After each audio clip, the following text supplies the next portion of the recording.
Good afternoon. How to develop the memory.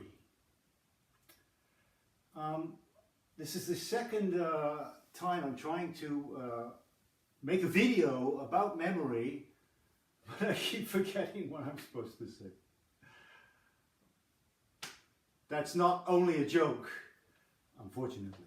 So yes, indeed, I have my own memory problems from time to time. You know the thing, it's like, I'm sure you've experienced that, at least some of you, that we forget what we did 5 minutes ago. So, am I being a hypocrite here? Well, yes and no. There are many different kinds of memory.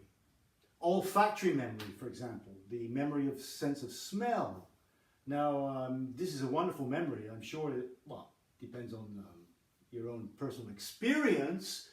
But for me, for example, if I hear an old tune from a long time ago, I can smell the reality around where I was and when it was and so on and so forth. That's a marvelous, probably reliable memory. But the memory up here, that's not too reliable. I'm sure you know what I mean. So in Tai-chi Chuan, we are working with mental memory for memorizing the forms and so on and so forth, and that combines with the visual memory.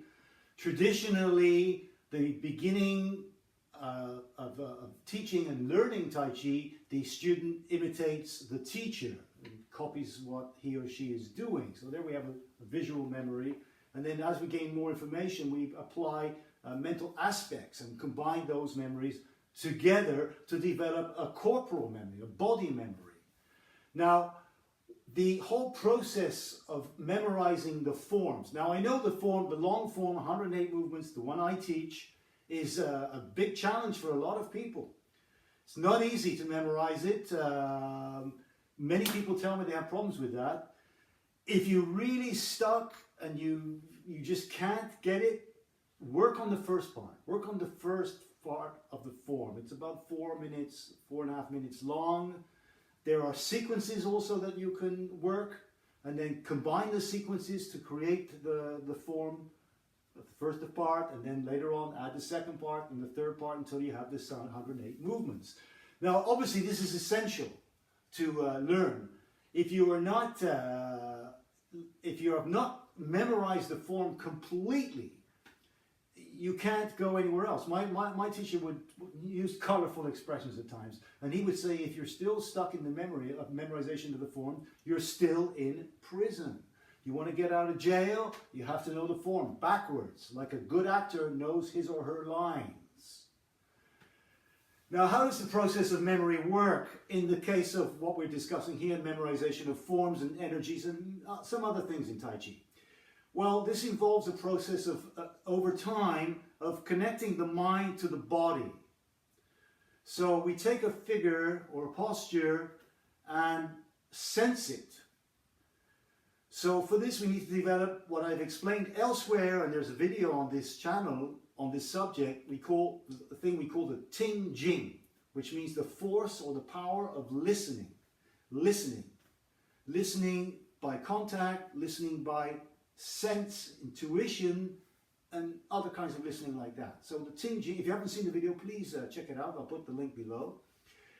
Now, with the Ting Jing, what happens is that connects the mind energy with the sensation in the body.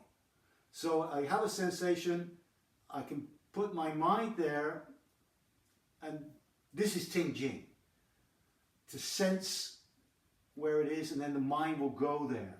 So over time, you can feel some part of the body that you did not know before, that you were not conscious of.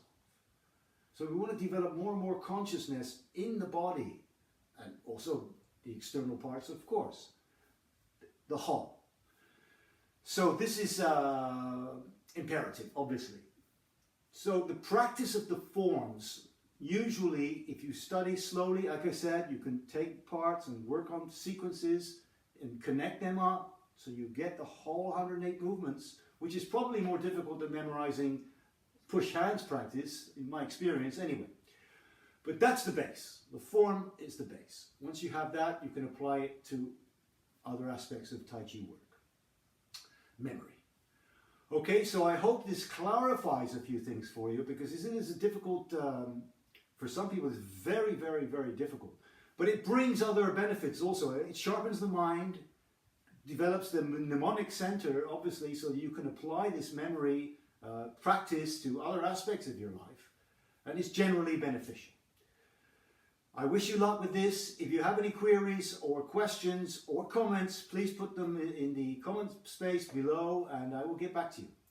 If you appreciate what I do here, please consider subscribing if you have not already done so, or at least please give me a thumbs up. I would appreciate that. Thank you for your attention. Good luck with your memory. See you soon.